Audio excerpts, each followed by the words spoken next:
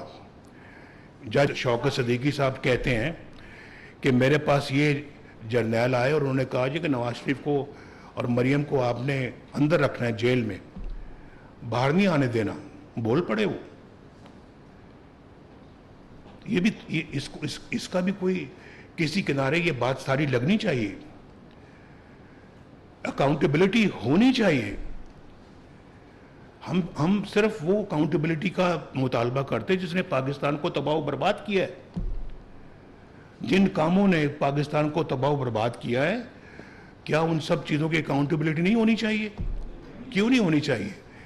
ہماری بھی ہوئی ہے اور سیاستدانوں کی ہوئی ہے، لیکن جو باقی لوگ ان میں ملوث ہیں ان کی کیوں نہیں ہونی چاہیے؟ ہونی چاہیے، اور خود ان ججز کی بھی ہونی چاہیے جنہوں نے یہ فیصلے دیے۔ آپ دیکھیں اٹھا کے، انہوں نے ثاقب نثار صاحب کی آڈیو لیک ہے، آڈیو لیک، اور میں اس کو میرے پاس محفوظ ہے وہ، جس میں وہ کہہ رہے ہیں کہ ہم عمران خان کو لانا ہے، نواز شریف کو اور مریم کو ہم نے جیل میں رکھنا ہے اور اس کو لانا ہے۔ یہ آڈیو لیک میرے پاس ہے، وہ چیف جسٹس آف پاکستان یہ باتیں کر رہا ہے۔ مجھے بتائیں ذرا مجھے کوئی بتائے کہ کیا اس کی اکاؤنٹیبلٹی نہیں ہونی چاہیے؟ یہ سب باتیں ہیں جو ٹھیک ہوں گی تو یہ ملک ٹھیک ہوگا۔ اگر اکاؤنٹیبلٹی ہوتی رہتی اور پچھلے 70-75 سالوں سے ہوتی رہتی تو آج ہم ایک ڈیفرنٹ قوم ہوتے، آج ڈیفرنٹ پیڈسٹل پہ ہوتے ہم۔ تو یہ انہوں نے اور ملک کا بیڑا غرق کیا، انہوں نے ایسے بندے کو لے کے آئے جس نے اور تباہی مچا دی۔ مجھے ذرا کوئی بتائے، میں پوچھنا چاہتا ہوں اپنے، آپ بڑے سمجھدار لوگ بیٹھے ہوئے ہیں، ہر چیز کی قیمت ہمارے دور میں جب تک میں وزیر اعظم تھا بالکل مناسب سطح پہ تھی، چاہے وہ بجلی ہے، چاہے وہ گیس ہے، چاہے وہ سبزیاں ہیں، چاہے وہ پیٹرول ہے، چاہے وہ ڈیزل ہے، چاہے وہ دیگر اپنا ضروریات زندگی کی آٹا ہے۔ ڈالر بالکل 104 پہ رہا، پورے 4 سال 104 پہ رہا۔ بیٹھے ہیں ڈاکٹر صاحب، پوچھ لیں یہاں، انہوں نے ماشاءاللہ اس کو جس طرح سے رکھا، اکانومی کو سنبھال کے رکھا، اور پھر انفلیشن ایک تاریخی سطح پہ تھا کہ جو اتنا لو تھا انفلیشن، ملک ترقی کر رہا تھا، انٹرسٹ ریٹ 5% پہ آ گئے ڈاکٹر صاحب، 5%، 5.25% پہ انٹرسٹ ریٹ، آج کتنے پہ ہے؟ 22۔ اور مجھے یہ اچھا، مجھے صرف ایک سوال اور نہیں، میں نہیں پوچھنا چاہتا، مجھے یہ بتایا جائے کہ نواز شریف کے زمانے میں تو سب یہ تھی، یہ حالات تھے، کب اوپر چڑھنا شروع ہوئے ہیں؟ اور یہ جو پچھلا دور ہمارا جو دوسری حکومت کا گزرا ہے، اس میں کتنے جمپس آئے ہیں ریٹس میں؟ بس یہ سوال پوچھنا چاہتا ہوں تاکہ پتہ لگے قوم کو کہ کس کے دور میں لوگوں کی زندگی جو ہے وہ اجیرن ہوئی ہے۔ قوم کو بھی یہ سوال ضرور پوچھنا چاہیے، اور میں اس حق میں ہوں کہ میں اپنی قوم سے یہ سوال پوچھوں کہ آپ ووٹ دیتے وقت کیا یہ سوچتے ہیں کہ نواز شریف کی کارکردگی کیا تھی اور مخالفین کی کارکردگی کیا تھی؟ ذرا سوچتے ہیں، آپ سوچتے ہیں کہ نواز شریف کے دور میں قیمتیں کیا تھیں اور آج کے دور میں قیمتیں کیا ہیں؟ نواز شریف کے دور میں بجلی کی قیمت کیا تھی اور ہمارے مخالفین کے دور میں بجلی کی قیمت کیا تھی؟ سوچتے ہیں؟ میں قوم سے یہ سوال پوچھتا ہوں، اور قوم کو یہ جواب ضرور دینا چاہیے، ضرور دینا چاہیے۔ مجھے تھوڑا سا گلہ قوم سے بھی ہے، بالکل میں دل کی بات کر رہا ہوں، مجھے گلہ قوم سے بھی ہے۔ ایک وزیر اعظم کو جھوٹے کیس میں بیٹے سے تنخواہ نہ لینے کے جرم میں فارغ کر دیا جاتا ہے اور قوم خاموش بیٹھی رہے، یہ بھی کوئی بات نہیں، کوئی بات نہیں۔ بہرحال میں اس وقت اپنی بات کو یہاں تک ہی محدود کروں گا، اور آج جو ہے وہ مہنگائی میں کمی آئی ہے۔ شہباز شریف صاحب ماشاءاللہ دوبارہ اپنے منصب میں بیٹھے ہیں،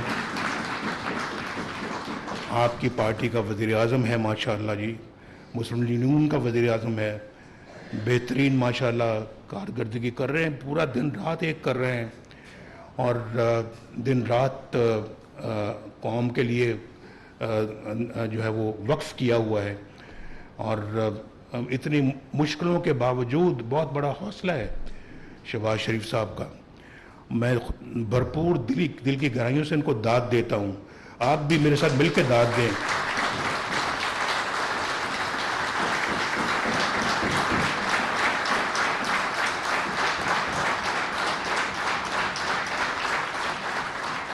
جس حوصلے، عزم، بردباری، جرأت، بہادری کے ساتھ یہ حالات کا مقابلہ کر رہے ہیں، انشاءاللہ دن بدلیں گے، حالات ضرور بدلیں گے انشاءاللہ، کیونکہ نیت نیک ہے، نیت ان کی نیک ہے، انشاءاللہ حالات بدلیں گے۔ میں سمجھتا ہوں جی کہ اللہ تعالیٰ ان کی مدد کرے، آپ سب کی بھی، جو ان کی کابینہ کے ممبران ان کی بھی مدد کرے، اور اللہ تعالیٰ پنجاب میں بھی مریم نواز شریف کی مدد کرے۔